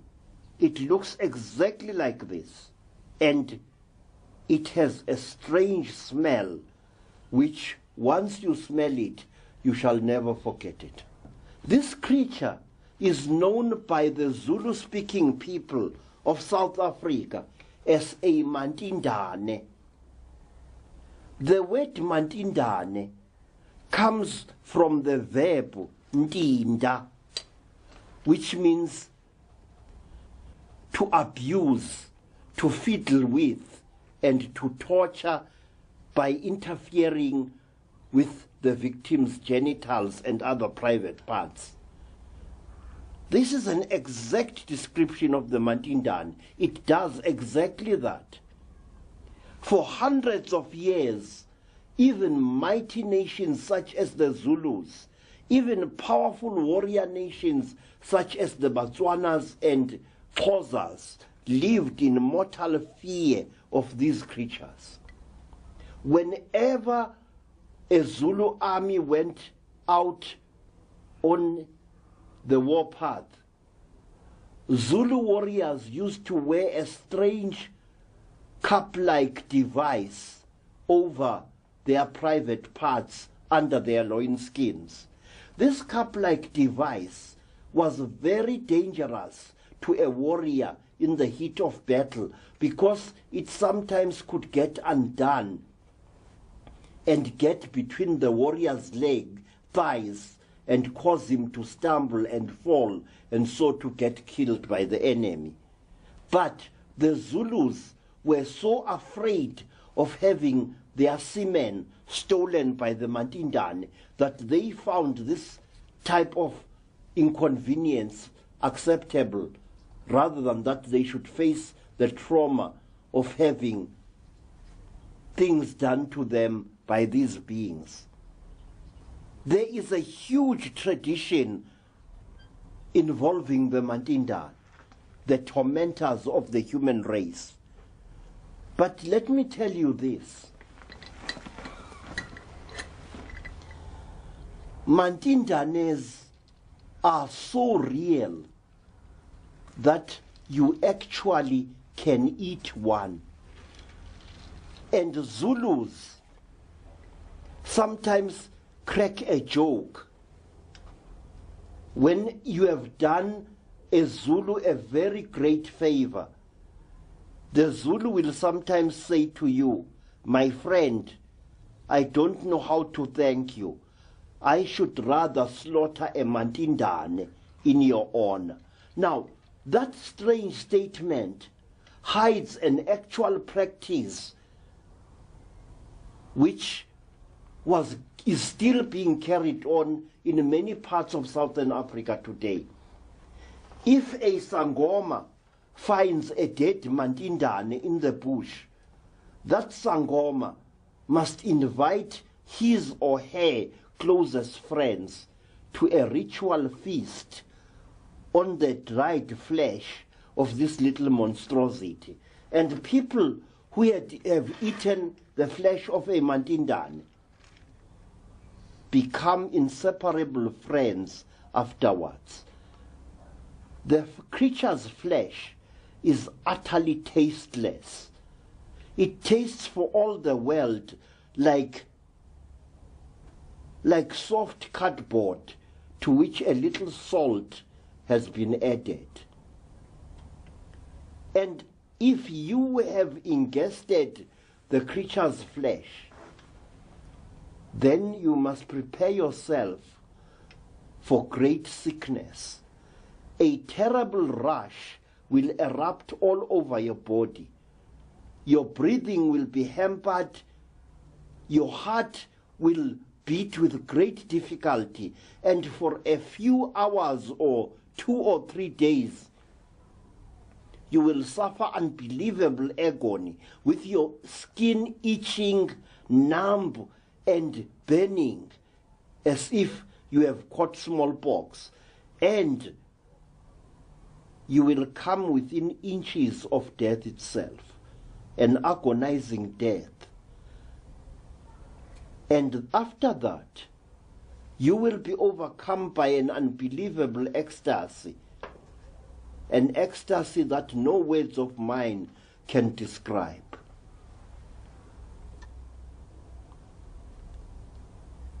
My friends, there are very great mysteries in Africa, and they are still there. They are still going on even as I speak to you.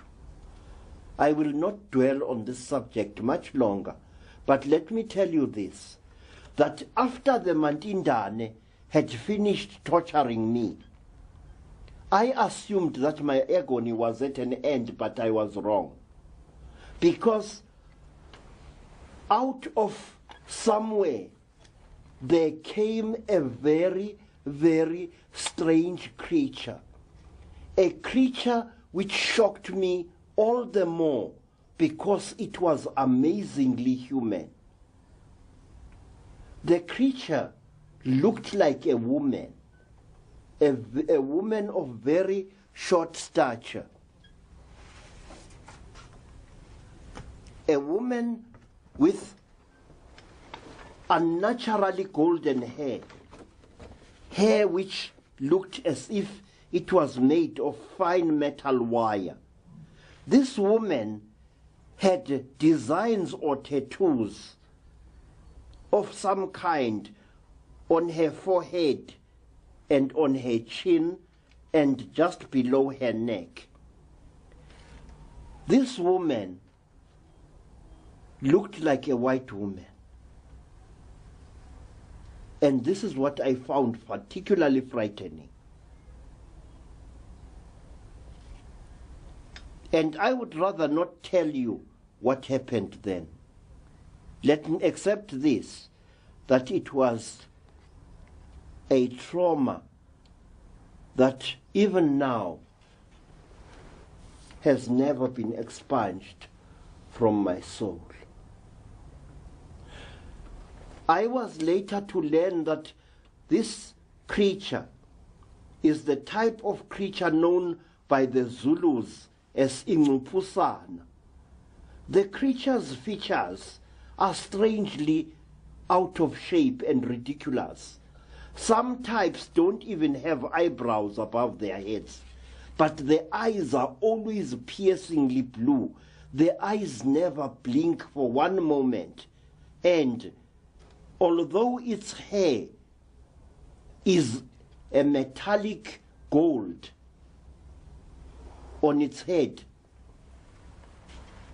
the hair in its armpits and other parts is a bright, shining metallic red. I leave to your imagination to work out what this creature did to me. And please remember that those were the days in South Africa when apartheid was still ruling supreme. And I walked the valleys of South Africa afterwards, haunted by a double fear. The fear of the Mantindane and also the fear of being arrested by the police for having broken a strange law which was in force at that time. Let me tell you that after this strange, disproportionately shaped creature, a creature with an unnaturally long thorax and strangely short legs and long arms,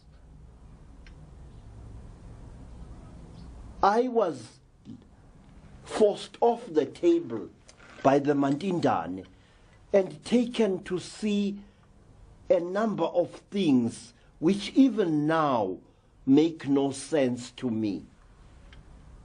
More than 4 decades ago, I saw creatures in what appeared to be glass jars, little Mantindane swimming like ugly little frogs inside pinkish fluid.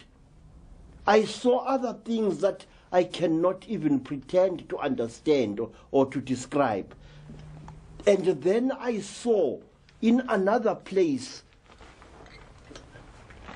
a number of people, yellow people, black people, and white people, undergoing the same brutal torture that I had undergone.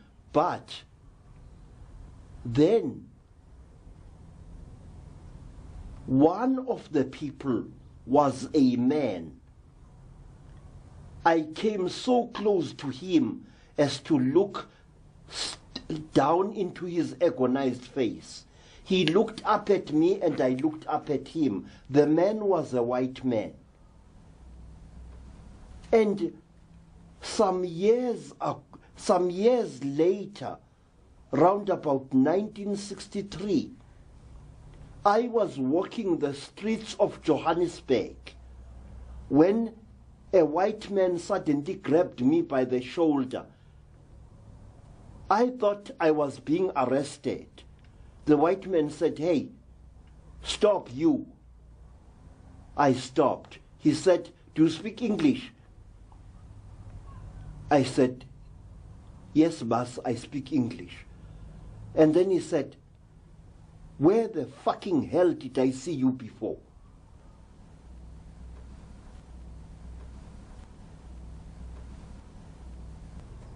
"Where did I see you before? Where?" I said, "I don't know, boss." He said, "Listen, don't bullshit me, man. Where did I see you before?" I said, "I don't know." He said, "Were you in Rhodesia?" I said, "Many times, boss." And then he looked at me for a long time, his lips trembling. It was obvious that the man was on the very brink of total insanity. There was a wild look in his gray eyes that chilled me to the core of my soul. His lower lip was trembling and there was spittle on it. And then he pushed me away. And as he walked away, he said, "Stupid kafir, we were in hell together." Those words shall ring in my mind for as long as I live. Stupid kafir, we were in hell together. On the corner of Elof and Marshall Street, in the year of our Lord, 1963. The white man recognized me just as I recognized him. We were in hell together. It was one of the strangest events of my life, but many more were to follow. After I had been released from my strange imprisonment and torture. When I found myself back in the bush, I noticed two amazing things. One, that I was barefooted. I noticed, two, that my clothes were back on my body again, but they were torn and dirty, and they smelt of the interior of the place in which the Mantindane had been torturing me. I remember that my brown trousers was severely torn at the knee and in over the left buttock. My khaki shirt was also torn, hanging almost in tatters from my body. I remember that I painfully made my way along a dusty path, hoping that it would lead me to a village or a kraal. I did not know who I was and where I had come from. My memory was a blank.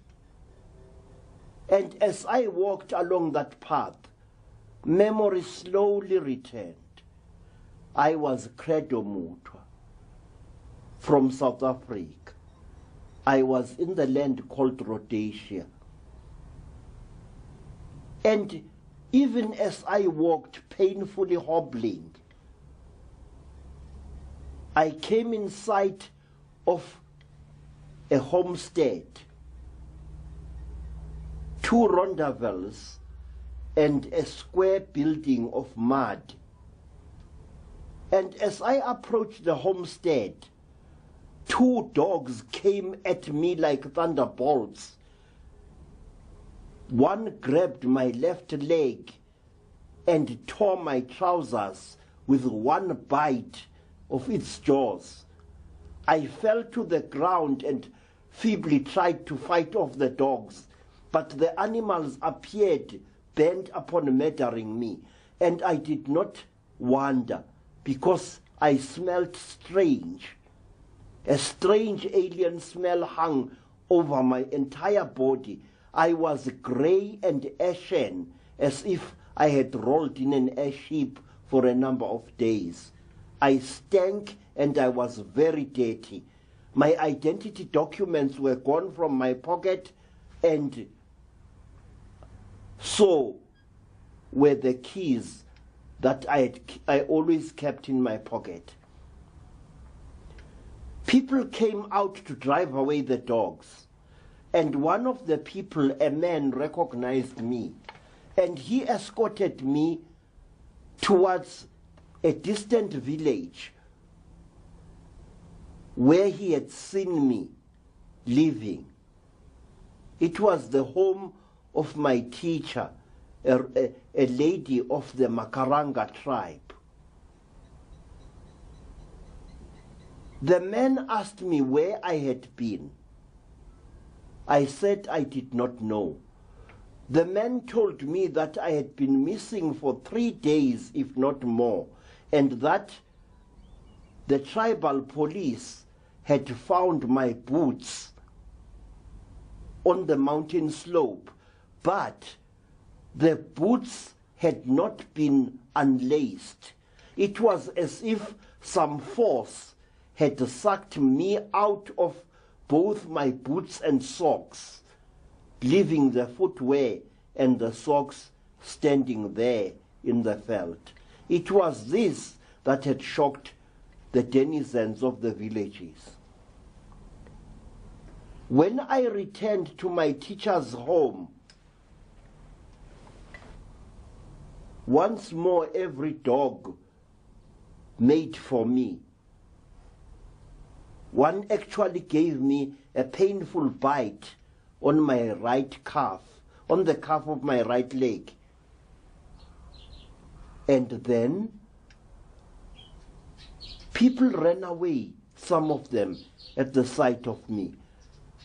And it was only my teacher, Mrs. Moyo, who had the presence of mind to take me into one of her huts to have me bathed for over 2 hours in soap and warm water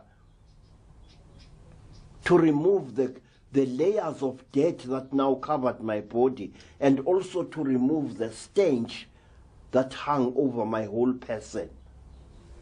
I was smeared with brilliantine from head to foot in order to kill the awful alien odor that hung over me. And I got sick for 2 whole years, hovering on the brink of madness. Such was the trauma.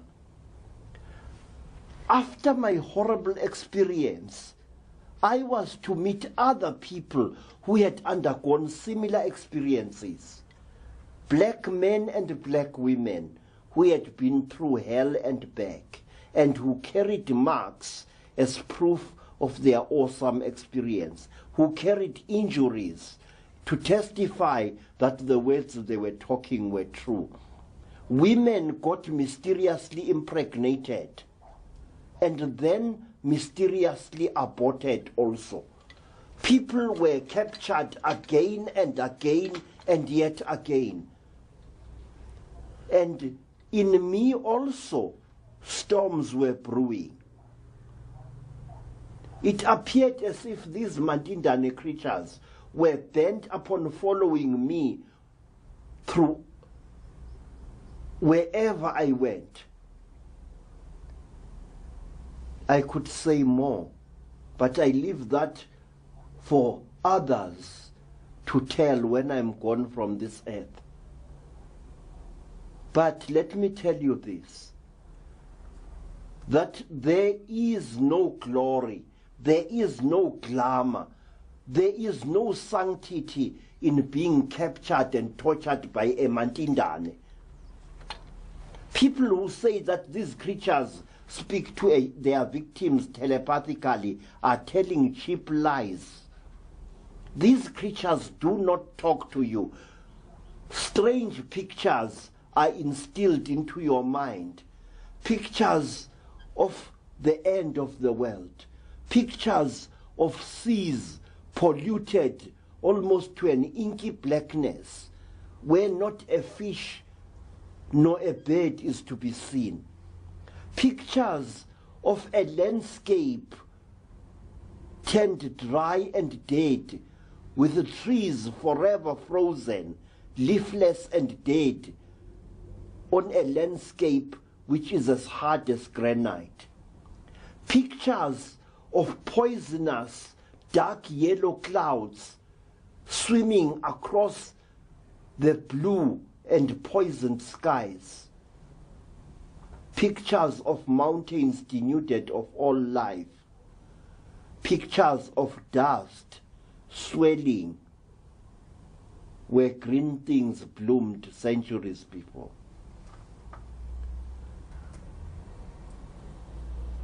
When you have been captured by the Mantinda, you want to find out exactly why this happened to you. As a traditional African, I am taught to accept this, to only know that for some reason I had been chosen by these godlike creatures for some kind of sacrifice. But I refuse to accept this. And so I went from people to people, from group to group, trying to find comfort, hoping to find sense out of something that really made no sense. And then one day, I was fortunate enough to correspond with a white lady called Elizabeth Clara, who went a long way in trying to make me understand what had happened to me. But my mind was still not satisfied, and it still is not satisfied. I want to know the reason behind the things that the Mantindanes do. I am not one of those who believes that these Mantindanes are experimenting with us. There is too much purposefulness, too much efficiency behind the whole thing. These creatures are harvesting us for some reason. And they are harvesting not only human beings but also animals as well, because they often molest and mutilate animals in the African bush. And each animal that has been molested and killed by the Mantindane is known by a number of facts. One, the animal never rots in the bush as it lies dead. It simply dries up as hard as a board. The many scavengers, the crows, the vultures, and other carnivores that devour dead things in the African bush never touch an animal, whether wild or domestic, which has been killed by the Mantinda. They never do. And if you observe the carcass of such an animal on a dark and moonless night, you will notice that in many parts of it, there is a strange, eerie glow, clearly recognizable in the starlight. What it all means, I do not know. All I do know is that somewhere out there are creatures of an extremely high intelligence, creatures that have haunted the lives of our remote ancestors for hundreds, if not thousands of years, creatures that still haunt our lives at this day and this hour.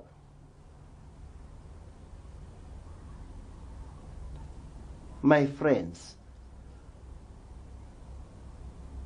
as a result of several years of experience, I would like to advance this argument.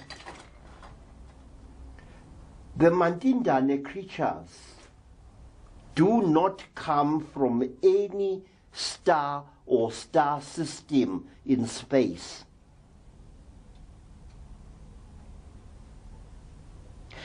I say that these creatures come from our future. Why do I say so? Because